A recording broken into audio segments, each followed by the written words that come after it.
My name is Ethan Walker. I'm 34 years old, a regional bank director for one of the most powerful financial institutions in California. I manage millions in assets. I wear tailored suits. My name is on a frosted glass door that people knock on before entering.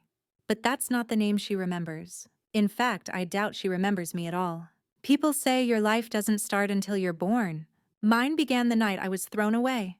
They found me behind St. Mercy Hospital naked, wrapped in a hospital blanket, discarded in a dumpster like I was yesterday's lunch. It was the janitor who heard the faint cry at 2:43. He said later he thought it was a stray kitten. But it was me, barely a year old, barely alive. I was labeled unknown male, approx. 12 months in the emergency intake sheet. No ID, no parents stepping forward. Just a blank space where love should have been. The state gave me a name, Ethan. I gave myself a promise. Never let anyone throw me away again. The foster homes blurred together like rain on a windshield. Cold places, kind strangers, short stays. Some foster parents tried. Most didn't. Birthdays were spent with generic cakes. Other children with stories more tragic than mine. And caseworkers who rotated every few months. At 8 years old, I was finally adopted by a retired librarian named Harriet Walker. She was firm but kind, taught me how to read under warm lamplight, showed me how power lived in knowledge. I took her name proudly. She was the first person who didn't see me as a burden or a check from the state. But even Harriet couldn't fill the empty space. That space belonged to a woman I never met, but who once held me. I kept searching. Every night on the library's old computer, I combed through records, missing birth certificates, abandoned infant cases, hospital logs. Eventually, I found her, a name buried in a 1991 intake report. Diana Ellison, 19, unmarried, one emergency birth, one early discharge, one blank line on the child disposition form. She never claimed me. I never confronted her. What would I say? Hi, I'm the mistake you toss like garbage. So I worked. While others chased parties, I chased numbers. Finance, logic, precision. They didn't betray you. By 29, I was managing over $100 million in private wealth portfolios. By 33, I was sitting behind a corner office desk with a skyline view. Respect came not from my past, but despite it. And then last month, a file landed on my desk. Loan request. $280,000. Property collateral. A small inherited house in San Mateo. Applicant. Diana Ellison. I stared at the name for what felt like a century. No photo, just ink and print. But the signature, it was shaky, tired like the hand of someone worn thin by life. Not that I cared. Not anymore. She was requesting the loan to pay off urgent medical debt and support her daughter's college tuition. Funny. She had a daughter now, one she kept. The irony was poetic. She needed help from the very thing she'd abandoned. And now I controlled her fate quietly, legally, and without ever raising my voice. I could have rejected her immediately, declined with a cold template. But something in me, maybe the same part that cried in that dumpster, wanted more. Not revenge, just the truth. So I told my assistant to schedule a private meeting. Set it under my name, I said. She doesn't know who I am. Let's keep it that way. For now. The appointment was set for Friday at 9. Soirée. Me, sharp. She arrived at 8. Freak. Alone, clutching a worn handbag. Dressed plainly in a beige coat that had seen too many winters. Her hair was gray at the edges. Her posture slouched not from age, but from carrying years of guilt she never addressed. I watched her from behind the glass. She had no idea her past had a front row seat. When I finally opened the door and invited her in, she smiled politely. Mr. Walker, thank you for seeing me. I really appreciate your time. I nodded. Of course, Miss Ellison. Let's talk about your loan. Her voice trembled. She kept using words like dignity and honesty. Told me she was a good person, just fallen on hard times. She cried once, said she never thought she'd be in a bank begging for a second chance. I said nothing, just listened, took notes, let her speak. Because when I told my story one day, I wanted to be sure I got every detail right. And when the time came when I pulled out the contract, there was a clause she didn't expect. I wrote it myself. It would come later.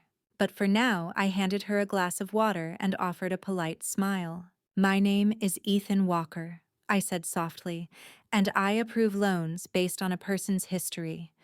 Every part of it." She smiled back, unaware of what I truly meant. But soon, she would know everything. So if you've ever wondered what happens to the kid left behind, stay with me. This isn't just about revenge. It's about reclaiming a life. Subscribe to hear the full story of how I turned her silence into my strength and why some apologies come too late. The janitor's name was Julio Ortiz. He'd worked at St. Mercy Hospital for 27 years when he found me. Every Thursday he clocked in at 10 p.m. and took his smoke break just after midnight, always in the alley behind the emergency wing. That night was cold even by January standards in Sacramento. The kind of cold that stung through gloves and made metal smell sharp. He told the police later that he was about to light his cigarette when he heard it. A sound too soft to be trash, too rhythmic to be the wind. A whimper, a broken breath. A life that hadn't yet given up. He peeled back the lid of the dumpster and saw a bundle wrapped in a hospital blanket, nestled between cardboard and yesterday's uneaten sandwiches. It was me. There were ants crawling near my face. My skin was blotchy, bluish. My fingers clenched air like I was still reaching for someone who wasn't there. Julio didn't scream. He didn't panic. He whispered, "Dios mío," and gently lifted me into his arms. He ran back inside, yelling for help. Nurses rushed in. Someone grabbed me and shouted orders. I was admitted at 2:47 m. Under unknown male infant, found abandoned. I didn't cry at first. The nurse said I was too dehydrated, silent. She called me a little soldier. The doctors later said I was lucky. No broken bones, no frostbite. But hypothermia had set in. They gave me warm fluids, monitored my vitals, and placed me under a heat lamp in the NICU. When CPS arrived, they asked if anyone had seen who dropped me off. Security cameras caught a woman, baggy sweatshirt, long hair. She looked over her shoulder 4 times. The timestamp, 2:33. She placed me gently inside, tucked the blanket around me, and then ran. They never found her. No ID, no fingerprints, no missing persons report. Just a shadow and a signature of abandonment. They sent my photo to local news outlets. Baby doe found in dumpster behind St. Mercy Hospital. People donated clothes, diapers, a teddy bear that I kept until I was 12. And just like that, I became a symbol, not of tragedy, but of mystery. Who leaves a baby in a dumpster alive, swaddled, quiet? Theories bloomed. Teen mother, drug addict, homeless, victim of abuse. But there was no note, no name, just me in the night. I spent the next 3 months in a children's hospital wing. The nurses called me EJ, short for Emergency Juliet, my intake code. They read to me, sang lullabies, fed me in shifts. And when I first smiled at Nurse Patty, she cried. "You're still here," she whispered. Then came the foster homes. Some were okay. One had a dog that slept by my crib every night. Another made me wear clothes that didn't fit and punished me for wetting the bed. But I survived. Because that's what dumpster babies do. We survive what should have killed us. I started drawing early tiny crayon universes on the backs of napkins and pizza boxes. It was the only way I could express feelings I didn't understand. Sadness, anger, longing. My caseworker, Mrs. Dunn, once told a psychologist, "He's quiet, but he sees everything." At school, I was the kid who didn't talk much. Didn't bring cupcakes on birthdays. Didn't know what his parents looked like. When other kids asked where I came from, I said St. Mercy. It sounded better than a trash bin. I didn't tell anyone about the nightmares. The one where I'm in a box and the lid keeps closing. The one where I reach up for someone's hand, but they always pull away. But Harriet Walker changed things. She was 61 when she adopted me. A retired librarian with a soft voice and a stronger will. She found me at a foster care fundraiser. I was 10, sitting at a table alone, drawing a house with no doors. She walked over, studied the sketch, and said, "Is there a reason no one can get in?" I looked at her and replied, "No one ever knocks." She adopted me 2 months later. She gave me books, structure, a name. Ethan means firm enduring. Walker was hers and I wore it like armor. But the story of my beginning was never far. In the back of my closet was a cardboard shoebox. Inside, the blanket I was found in, a copy of the intake form, and a grainy printout of the surveillance photo. That woman, Diana Ellison. I stared at her face for years, pixels and guesses. Who was she? Why did she do it? Was she scared? Or just cruel? I didn't know, but I promised myself this. If I ever met her, she wouldn't get away with pretending I never existed. So when she walked into my office last week, smiling nervously and asking for a loan, the universe didn't just hand me a folder. It handed me a mirror. I looked into the eyes of the woman who left me, and for the first time she had to sit across from the consequence of her decision. Me, the little soldier who never cried, now fully grown, fully aware, and fully in control. Her voice was the last one I ever expected to hear in that office. "Excuse me," she said gently, holding her purse in front of her like a shield. "I have a 2:15 with Mr. Walker." I didn't answer right away. I was still staring, not at the woman, but at the space between memory and proof. Diana Ellison. She looked older than the surveillance photo I'd stared at half my life, but the eyes, they were exactly the same. Wide-set green-gray ringed with hesitation, hair pulled back too tightly as if she didn't want anything, even strands out of place. My assistant nodded and stepped aside. "Right this way." She walked in oblivious to the fact that her past was waiting behind that desk. The child she left behind now sat in a tailored suit with degrees on the wall and her fate in his hands. She sat across from me with practiced grace. "I'm looking to secure a business expansion loan," she said with a polite smile. "My daughter is launching a home decor shop, and we found a property in Elk Grove. It's a big step, and I'm co-signing." She handed me a folder.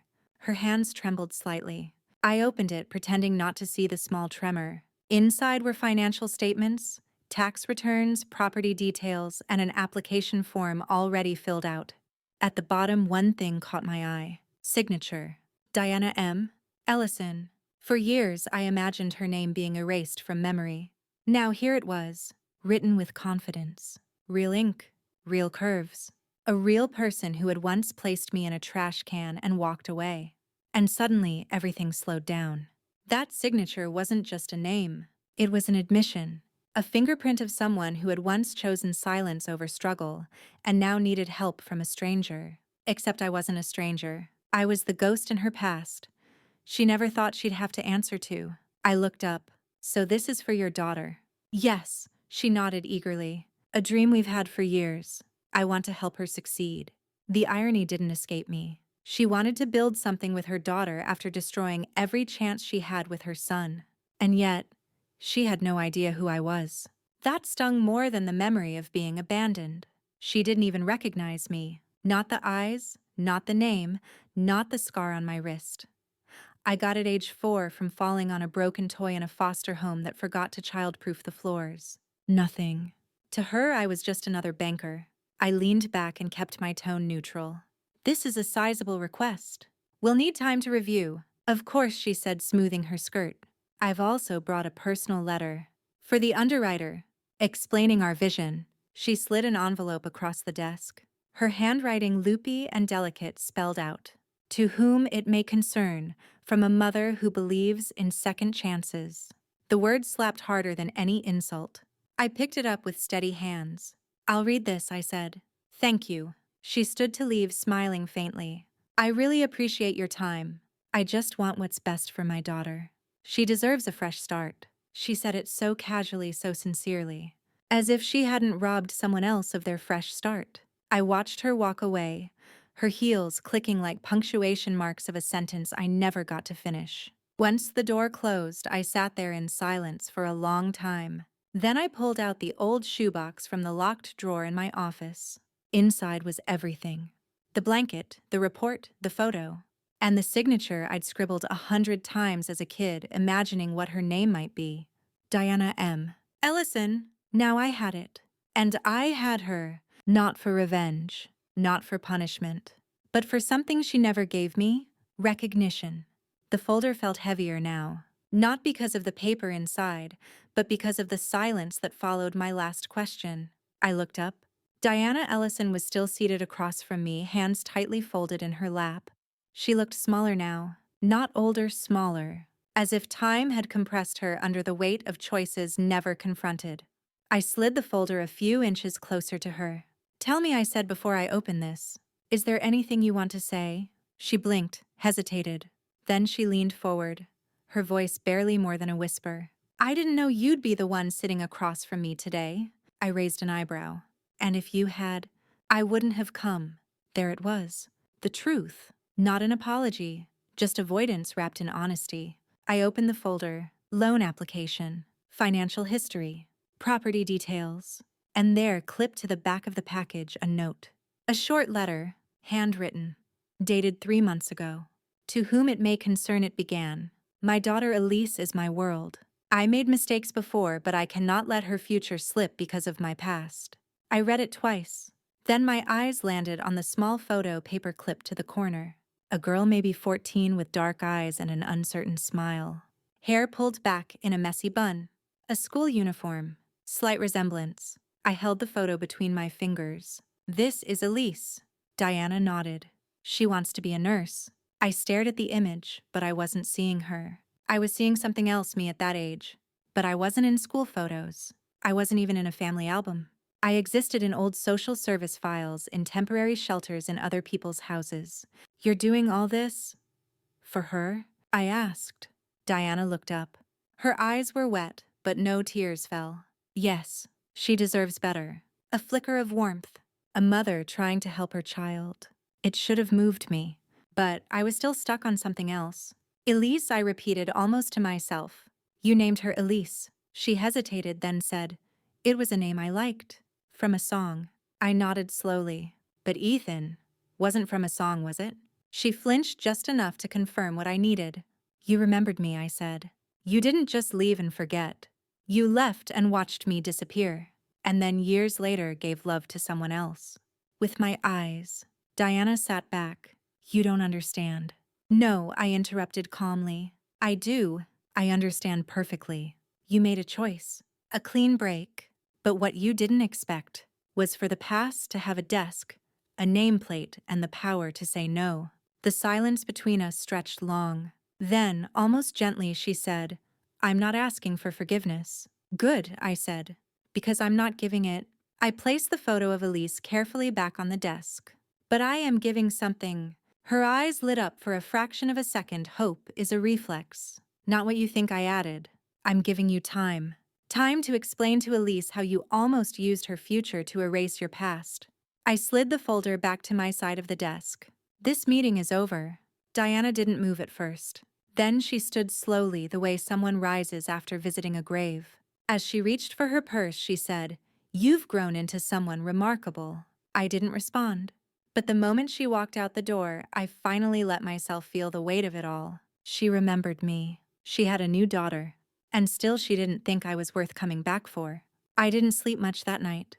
The office was quiet after Diana left, but my mind wasn't. I sat at my desk long after the cleaning crew had gone, the folder still open beside me. Elise's photo stared up at me like a question I didn't know how to answer. I stared out the tall window of the corner office. City lights blinked like stars built from ambition and asphalt.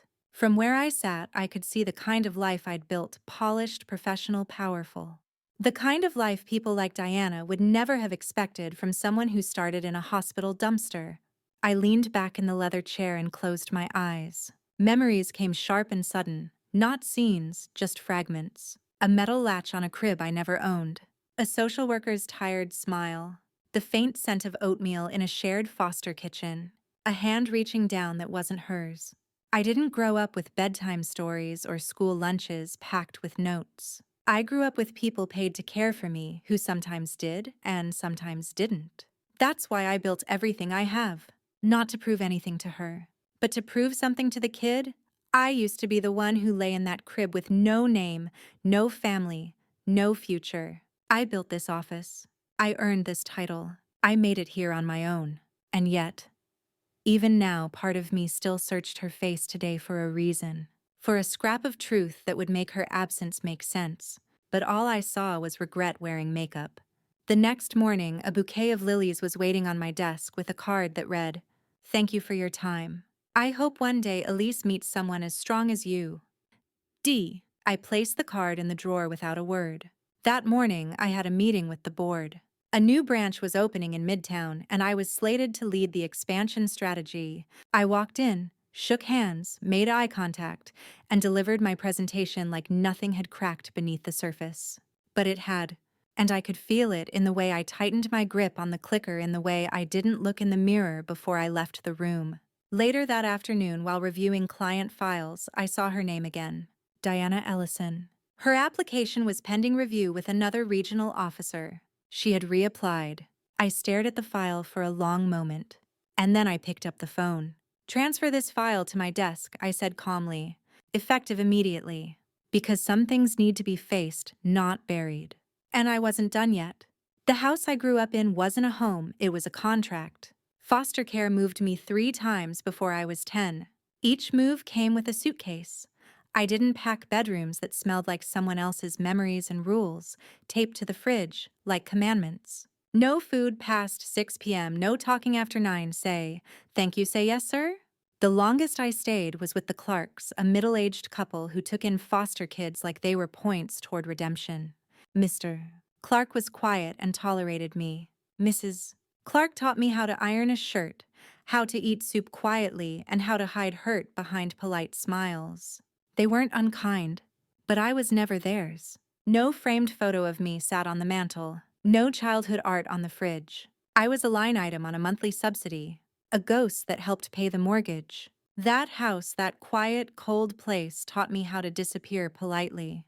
When I finally aged out, I left with a scholarship, a pile of rejection letters from adoption agencies, and a fire in my chest. I promised myself I would never beg for love, never again wait at a window hoping someone would come back. I moved into a tiny apartment near the university, took 2 jobs, studied until sunrise, failed, got up, did it again, and brick by brick I built a life. That's the house Elise doesn't know. The one made of grit, late fees, student loans, and the fear of turning out like a woman I didn't even remember. The one who had abandoned me in a blanket behind a dumpster hours after I was born. So when Diana Ellison walked into my office calling herself a mother, asking me to consider her granddaughter's loan application, she didn't know the house she was stepping into. Didn't know I kept every letter of rejection I'd ever received in a locked drawer labeled "Fuel." Didn't know I'd memorized her name at 16 when I got my first access to the social file. The line read, "Mother refused guardianship. Infant surrendered. No visitation requested." That one sentence raised me. I leaned on it every time someone questioned my worth. Every time a job interview ended with, "We're going with someone else." Every time I felt like I didn't belong, it taught me how to outlast. And now she sat in my lobby again, not with flowers, but with her granddaughter, Elise. A young woman with Diana's green eyes, a shy voice, and hands that clutched a manila folder like it held her entire life inside. She smiled nervously. I could see she didn't know. Didn't know her grandmother had once thrown away a boy with her same eyes. Didn't know I had sat on the floor of a county office at age 12, crying silently after reading that social file line for the first time. Elise didn't know I was that boy. And Diana, she hadn't told her. So I had to decide, was I going to become the cold version of the system that had shaped me? Or was I going to break the cycle? I stood and walked toward the glass doors. They rose when I arrived. "Elise," I said calmly, "why don't you step into my office?" Diana blinked, surprised. I looked at her. "Alone." She hesitated. I held the door open for Elise, and as she walked past her grandmother into my office, I realized she deserved the truth. Maybe not all of it yet, but enough to know whose floor she was standing on. The house I built wasn't just made of ambition. It was built to outlive shame. And for the first time, I was about to open a door that had always been closed to me. Elise sat across from me, legs crossed tightly, folder on her lap like a shield. The kind of nervous poise I'd worn 1,000 times at that age. She reminded me of myself back when I still believed people would always tell you the truth if you asked the right way. I gave her a moment, let the silence settle. Before we talk numbers, I said gently, I'd like to know why this loan matters to you. Her eyes lit up, not with desperation, with fire. It's a bakery, she said. It's small, just a corner shop, but it's mine. I've been renting the space for 3 years. My lease is ending and the landlord's selling. I need the capital to buy it outright, or I lose everything. A breath. A pause. I know the numbers aren't perfect, but the business is profitable. I've done the work. I just need a bank that doesn't treat me like a risk, because I'm young and female. I leaned back. She had no idea that the person sitting across from her was less concerned about risk and more concerned about justice. I opened her file, scanned her numbers. They were tight, but honest. Margins thin but growing. Customer retention strong. Reviews glowing. No sign of mismanagement. Just youth, inexperience, and the weight of a legacy she didn't even know was hers. Then I flipped to the last page. Handwritten note in blue ink. Review for possible favor due to family connection D. I stared at it. That's what Diana thought would tilt the scale. A favor? A whispered word in the hallway of privilege. But this wasn't her house. And in my house, favors are earned, not inherited. Elise, I said slowly, do you know why your grandmother came with you today? She looked confused. Because she helped me prepare. She said she knew people at the bank. Said she wanted to vouch for me. I closed the folder. She didn't mention anything else. No, a pause. Should she have? That was the moment. The line in the sand. I could bury the past, stay the composed professional, and let Diana keep her secret. Or I could pull back the curtain. But the truth was already tapping at the glass walls of my office. So I stood, walked to the door, and opened it. Diana was still in the lobby, watching, waiting, a hawk in heels. I nodded once. She entered the room, smile tight, eyes calculating. Everything going well? She asked Elise. Elise nodded. He's reviewing everything. I think it's going okay. Diana turned to me. Ethan, I appreciate you taking the time. I know this must be odd. I didn't respond. Instead, I walked back to my desk, reached into the drawer, and pulled out a single sheet of paper. Yellowed. Folded. Old. A birth record copy. A copy I'd requested at age 18. It listed only 2 names. Mine. And hers. I placed it on the table. Diana paled. Elise looked between us. What's going on? Elise whispered. I looked at her. Your grandmother and I have a history. One she didn't tell you about. One that includes a garbage bin, a hospital form, and 34 years of silence. Diana gasped. Ethan, this isn't the place. No, I said calmly. This is exactly the place. The house she walked into thinking she could use her name to get what she wanted. Again. Elise stared at her grandmother. Is this true? Diana's voice cracked. I was young. I didn't have options. It was a mistake. I looked at Elise. In this bank, we sometimes grant exceptions. We call them clauses, but they're earned, not whispered in. I picked up the folder and handed it to Elise. I'm going to approve your loan, not because of your name, but because of your numbers, your fight, your vision. Then I turned to Diana. But you are now the clause. Her face twisted. What does that mean? It means that your access ends here. There will be no more favors, no more backstage passes. Elise looked like she was going to cry, but not out of sadness, out of understanding. In that moment, she saw the weight of history, the cost of silence, and she saw me not as the man who could say yes or no, but as the child her grandmother had once thrown away, now holding the key to her future. Diana didn't return my calls for weeks, and I didn't expect her to. The truth has a way of silencing those who trade in manipulation. I gave her nothing more than what she'd earned, a closed door and the finality of a reckoning long overdue. But fate, as always, wasn't finished. 2 weeks later, a courier arrived at my office with a thick envelope. No return address. Just my name typed neatly on the front. Inside was a will. Handwritten. Signed. Notarized. From a woman named Marjorie Delaney, Diana's mother, my grandmother. The cover letter, dated 5 years prior, was addressed to Ethan Walker in the event of Diana's request for contact. I stared at the letter in disbelief. Ethan, if you're reading this, then Diana has found you. I feared this day would come only when she needed something. She never wanted you. That was the truth then, and I suspect it still is. But I did. I watched from afar. I sent gifts through the years. I traced your scholarship to college. And when I passed, I wanted to ensure that should she ever appear at your door, you would know the whole truth. You are the rightful heir to my estate. I froze. Inside the envelope was a copy of the inheritance transfer document signed and filed in a quiet county in Vermont. The estate. A modest house, some bonds, and a savings account totaling nearly $180,000. Not life-changing for some, but to me it was a gesture more powerful than wealth. It was acknowledgement, a record of the love I was denied. It also contained a second document, a clause added to the will. Should Diana Delaney ever seek financial assistance from Ethan Walker, this letter is to be delivered to him immediately. A posthumous firewall. A woman who knew her daughter too well. A grandmother I never got to meet, but who saw me clearer than the woman who birthed me. I read it twice, then 3 times. Then I stared out the window for a long time. That same night, I received an unexpected email from Elise. Subject: Did you know?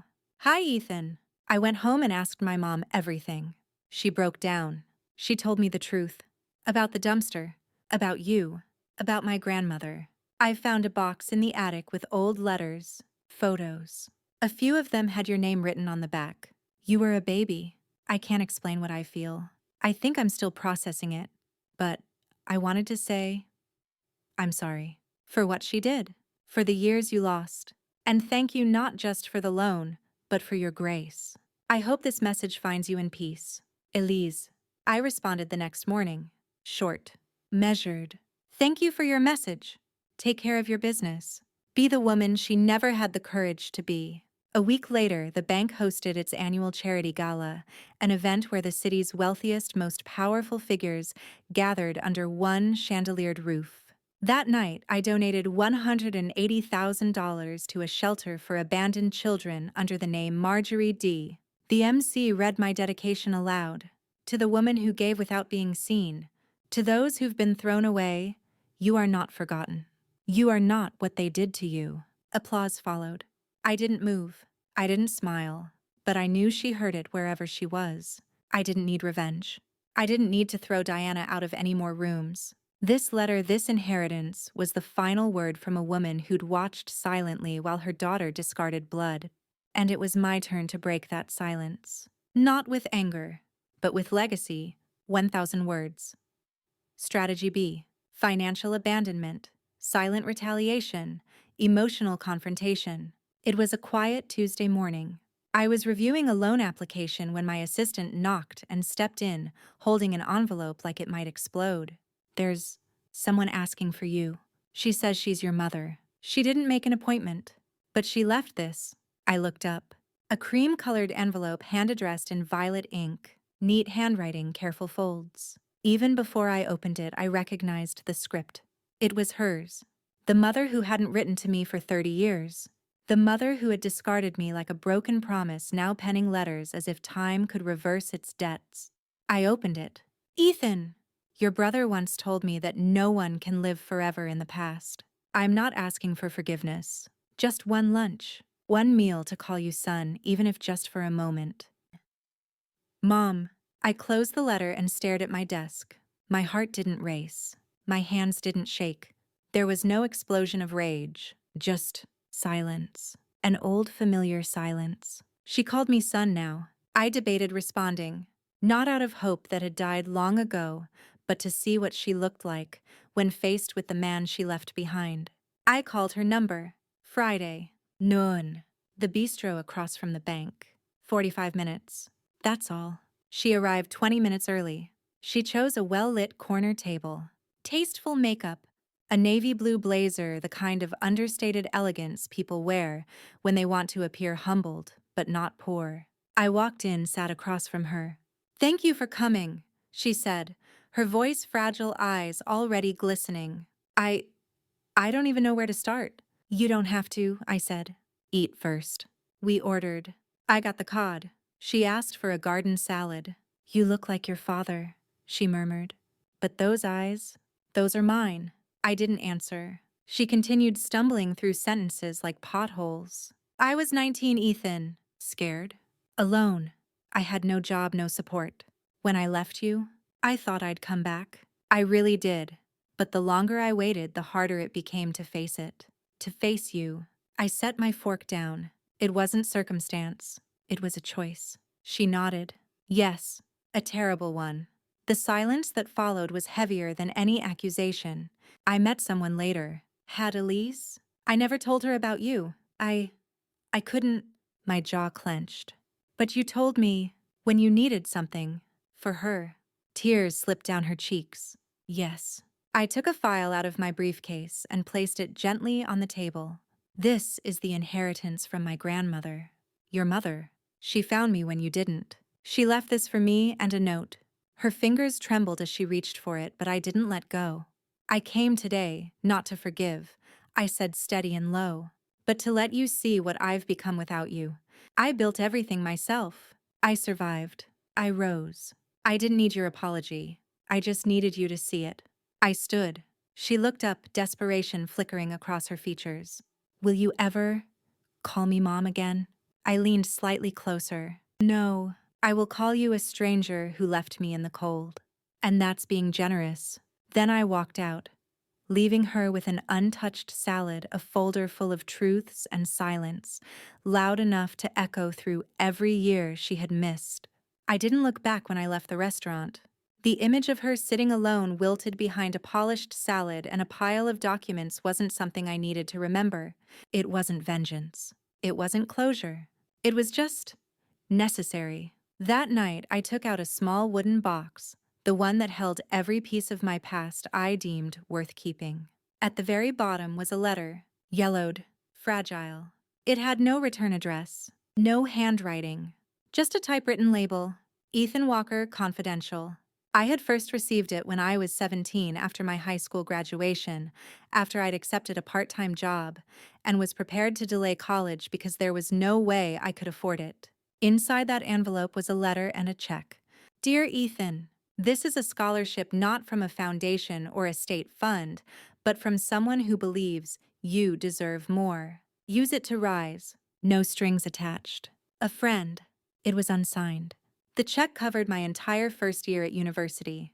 I had stared at that paper so long I memorized its font, its spacing, the curve of the printed characters. I had once convinced myself maybe my mother had sent it. Some quiet way to apologize. A gesture from the shadows.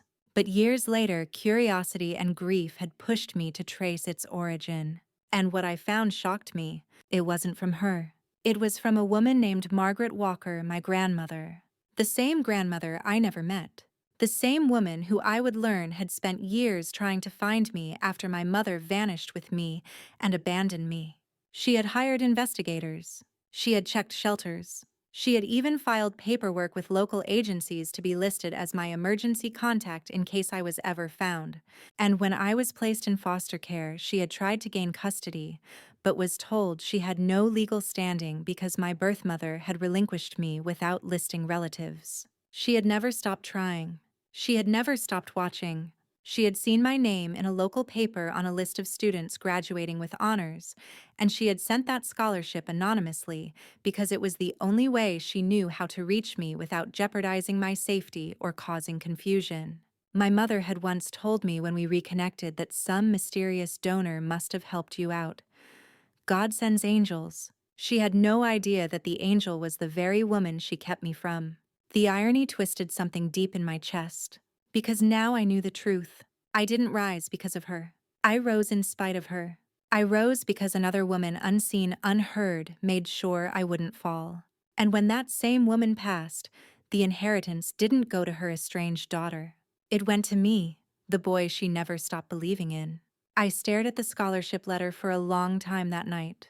Then I placed it beside the photo of me in my graduation cap, the only copy I ever printed. I had never sent it to anyone, but now I would frame it, as a tribute not to who left me, but to who tried to find me. The next morning, I arrived at the bank earlier than usual. Not because I had appointments. I had cleared my schedule. Today wasn't about clients. It wasn't about balance sheets or loan applications. It was about something older, deeper. I stepped into the executive elevator and pressed the button for the vault level the floor where we kept legacy deposits. Long forgotten safety boxes, antique valuables, and sealed envelopes that hadn't been touched in decades. A month ago, while reviewing inactive assets for the bank's annual audit, I had stumbled on a file with my grandmother's name, Margaret Walker.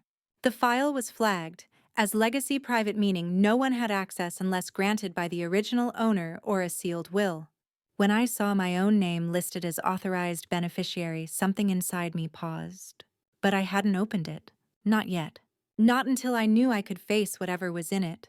Now I was ready. The vault clerk brought me a polished silver box heavier than I expected. My name was engraved underneath hers. To Ethan with truth and legacy. I placed it on the table and opened the lid. Inside was a velvet pouch, a stack of yellowed letters, and an old photograph in a delicate gold frame. It was of me, a toddler wrapped in a hospital blanket. My name written in Sharpie on a little tag. A woman maybe in her 60s held me in her arms. Her expression wasn't of joy. It was grief and disbelief wrapped in tenderness. I stared at the photo for minutes. It was the first time I'd ever seen her face. Margaret, my grandmother. Behind the photo was a note. This was taken the day I found you, the day I almost brought you home. But the state wouldn't let me. I was told I wasn't the legal guardian. They said I was just a stranger with a blood tie. But Ethan, I never saw you as a burden. You were a beginning. If you ever find this, know this much. You were never abandoned by everyone. Only by one. I pressed the frame to my chest. It didn't heal everything. But it reminded me that the version of my story my mother once told, that no one came for me, was a lie. Someone did come. Someone fought. Someone remembered. And then I saw it, a final sealed envelope beneath the letters. It had my mother's name on the front in my grandmother's handwriting. For Elise, only if Ethan chooses. I stared at it. For a moment I considered destroying it. But I didn't. I resealed the vault box and placed the envelope in my inner jacket pocket. If she wanted answers, I now had one. I didn't need revenge. I didn't want drama. But I did want her to know that the woman she had erased from her life was the very woman who had protected mine. And I would deliver that message not in anger, but in truth sealed with quiet power. When the receptionist buzzed and said, "Mr. Walker, there's a woman here insisting to see you. She says her name is Elise." I didn't hesitate. Send her in. I didn't stand up when she entered. I wanted to see how she would approach the room, the space I had built, the title I now held, and the silence that separated us. She walked in wearing too much perfume and too little shame. Her hair was perfectly blown out, her heels tapped confidently against the marble, and her designer handbag swung like a trophy, as if time had rewound and she was simply visiting. "Ethan?" she breathed, stopping in front of my desk. I watched her eyes scan my nameplate. Ethan Walker, Director, Sterling Trust and Reserve. Her mouth twitched just slightly. She wasn't expecting that. I stood up slowly. Calmly, "Miss Elise Monroe," I greeted. She flinched. "Not Mom. Not even Elise Walker." Monroe, her maiden name. We hadn't seen each other in 26 years. "I thought we should talk," she said, placing her bag on the chair as if claiming it. "As mother and son." I didn't reply. I didn't know where to start, she continued. "But when I found out you were here, I had to come." I gestured toward the chair across from mine. She sat, legs crossed, hands fidgeting with the strap of her bag. "I see you've done well," she said. "I had help," I replied. "Not from you." The silence hung heavy. She tried a smile. "I know what I did was unforgivable. I was young, scared. Your father left, my parents were dead. I had no job, no money, and no plan. I was broken." "You were 29, I said flatly. "That's not young. That's a decision." The color in her cheeks faded slightly. "I thought you'd hate me," she murmured. "I did," I said. "Then I forgot you existed." That was the real cruelty. Not rage, not revenge. Oblivion. She opened her mouth again, but I raised a hand. "There's something you should see," I said, reaching into my drawer. I placed the photograph from the vault on the table, the one with my grandmother holding me. She picked it up like it was radioactive. "She found you," she whispered. She tried to take me home, I said. The state wouldn't let her, but she didn't stop checking in. Didn't stop leaving things for me. Money letters, even that picture. Things I only found because I earned this office. I didn't know, she said. They told me no one came. Because you didn't bother asking. Silence. Then I pulled out the final envelope, the one with her name. She wrote this for you, I said. Only if I chose to give it. She reached for it, but I didn't let go immediately. I'm not giving it because you deserve it, I said. I'm giving it because she deserved to be heard. She nodded almost gratefully and took the envelope with trembling fingers. Why now? I asked. Why come here after all these years? She looked down at her lap. The air shifted. I'm sick, she said quietly. Stage 3 lymphoma. No insurance. I have a daughter. She's in college. I thought, maybe you could help? And there it was. The truth beneath the silk blouse and fragile voice. Not guilt. Not love. Need. I studied her, then opened the drawer once more. This time I took out a check. Not for $1 million. Not for even 10,000. For 0. I won't let your daughter suffer, I said. But I won't rewrite your history to make it prettier. Her lip quivered. Does that mean you'll help? I'll make sure she finishes school, I said. Anonymously. She never needs to know about me. Or about you. She blinked rapidly. And me. I smiled, not warmly, but with finality. You'll walk out of this office the same way you walked out of my life. Without looking back. When the door closed behind her, silence swept in like a tide. I sat alone in the polished office that once felt like a mountain I had to climb. Now it felt like a lighthouse, tall and solitary, warning others of the dangers I had already survived. Elise Monroe was gone. Again. But this time it was on my terms. I turned the envelope she left behind, the one my grandmother had addressed to her, over in my hand. I had watched Elise tuck it into her purse with trembling hands. And yet, as she left, she quietly placed it on the corner of my desk. Maybe she couldn't bear to read it. Or maybe somewhere deep down she knew she'd lost the right. I opened it. Inside was a handwritten letter, slanted cursive I recognized instantly. My grandmother's writing was like her voice. Graceful but never fragile. Elise, if you're holding this, it means Ethan has grown into the man I always knew he would be. And it means you've returned. I don't know what you hope to find. Redemption, forgiveness, or perhaps some comfort. But I hope you understand this. Ethan's life was never empty without you. He filled it with courage, learning, and dignity. He became a man not because of you, but despite you. You walked away from a gift, Elise, and though I tried to hate you for it, I found only sorrow in my heart. Sorrow that you couldn't see him the way I did.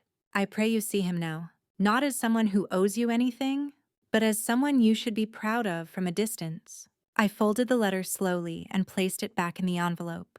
No tears came. Not anymore. I had learned that forgiveness isn't always loud. Sometimes it's simply closing a chapter without needing a clean ending. The next morning, I met with my foundation director. I want to create a scholarship fund, I said. She tilted her head. Another one. This one's different. Quiet. No press. No board vote. She smiled. You want it anonymous? I nodded. It'll support young women who've aged out of foster care, especially those studying finance, law, or education. She tapped the idea into her notes. What would you like to name it? I hesitated, then smiled. Call it the Marjorie Fund, I said. My grandmother's name. Her legacy, not Elise's. A week later, I stood outside the small red brick house where Marjorie had once lived. It had been untouched since her passing, the lawn still wild with dandelions she used to call sun wishes. Her favorite tree, a dogwood, was shedding its soft pink petals like snow. I unlocked the front door and stepped inside.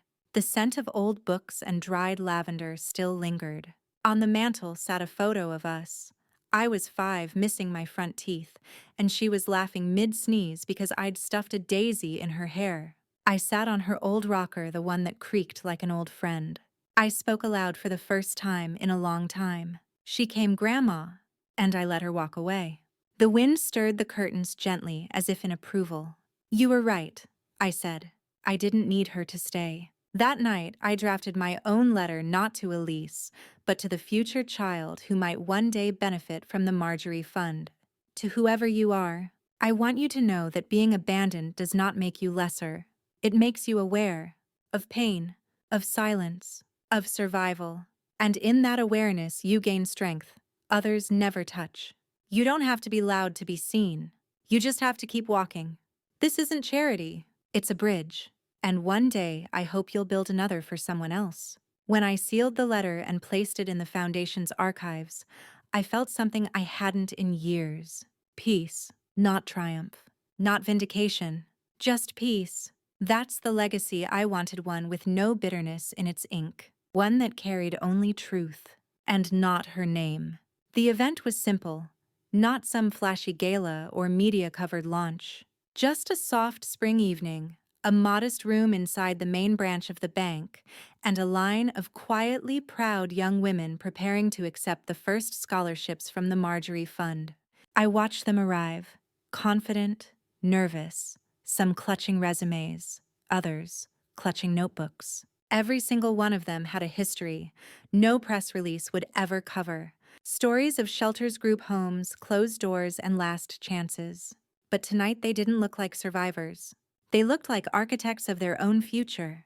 As the room filled, I took my place near the podium. I wasn't planning to speak, just observe, as the fund director introduced the initiative and highlighted each recipient's path. It was their spotlight, not mine. Then I noticed it. The front row had a seat left empty. Not by accident. I had instructed them to leave it vacant. Some people assumed it was symbolic for my grandmother. And in many ways it was, but I knew the truth.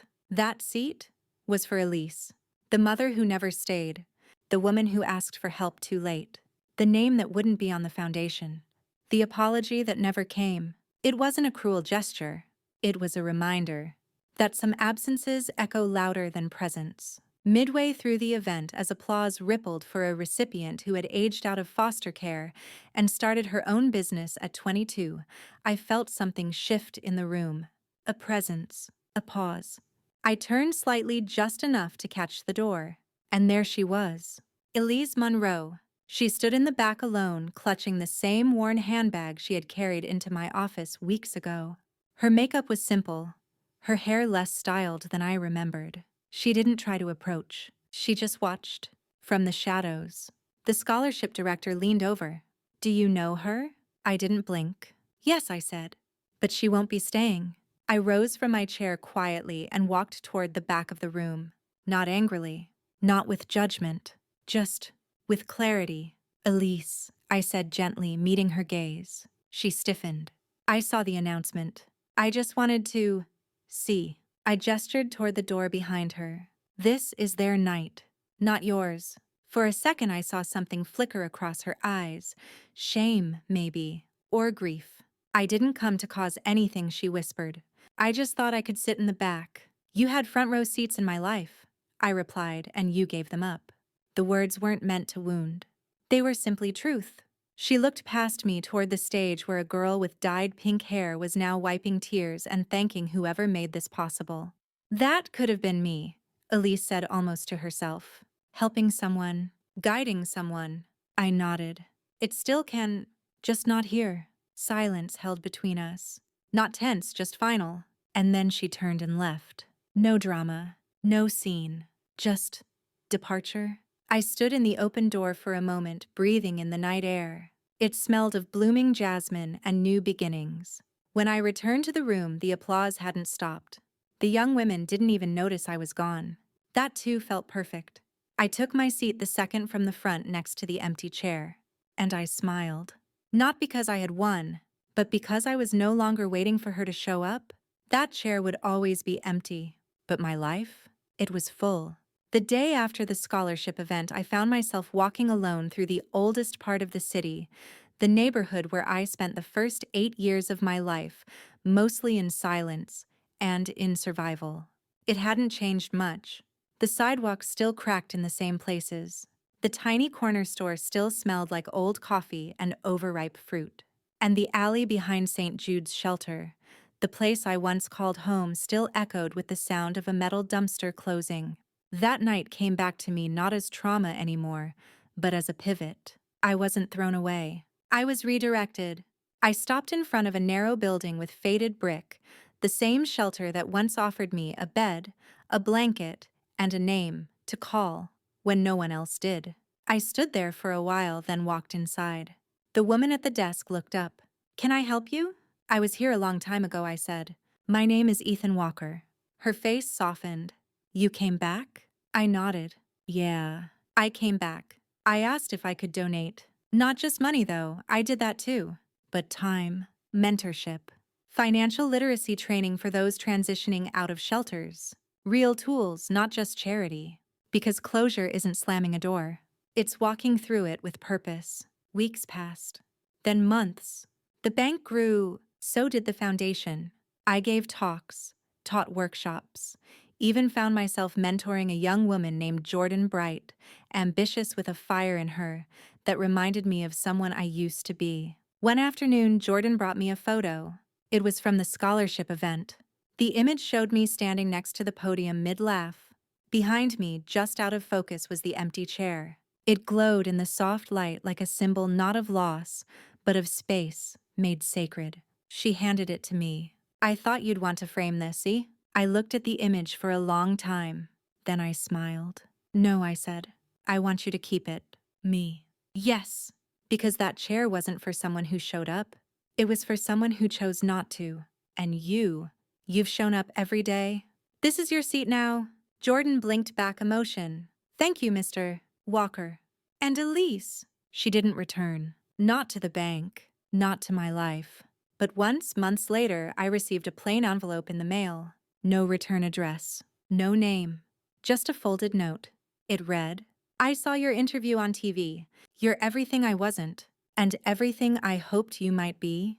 I'm sorry, not just for the dumpster, but for every year I stayed away. You don't owe me anything. But if you ever wonder, I think about you every day." No signature. No ask. Just a whisper from the past, finally soft enough to let go of. I never wrote back. Because closure is not revenge. It's not confrontation. It's not a courtroom victory or a viral headline. It's the quiet moment when you stop needing the apology. When you realize that the person who hurt you no longer gets to define you. When your legacy is no longer shaped by their absence but by your presence. That evening, I walked past the bank's front glass wall. The lights were off. The city lights reflected on the polished surface. And in the glass, I saw myself no longer the boy left in the cold, no longer the teenager wondering why he wasn't enough. I was Ethan Walker, a man who built his own table, a man who forgave without forgetting, a man who never needed her name to make his own. And in that still reflection, I finally saw it. Closure is the quietest victory and the loudest freedom,